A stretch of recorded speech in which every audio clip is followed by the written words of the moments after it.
Welcome to the Slop Temple. We pray this video helps. In this video, I will explain how to do homemade mango jelly.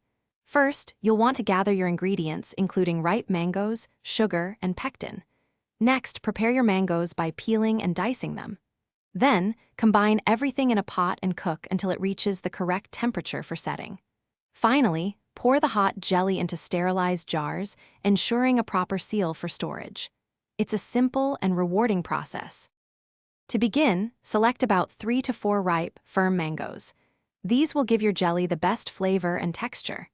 Carefully peel the skin from each mango, then dice the flesh into small, uniform pieces.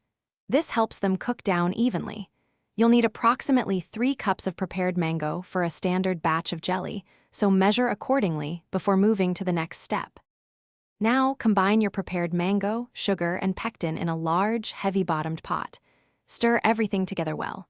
Bring the mixture to a full rolling boil that cannot be stirred down, ensuring it's bubbling vigorously. Continue boiling for exactly 1 minute, stirring constantly to prevent scorching.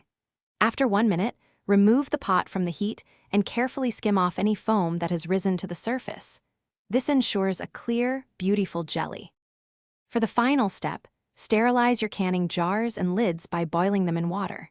Carefully ladle the hot mango jelly into the warm jars, leaving 1/4 inch of headspace at the top.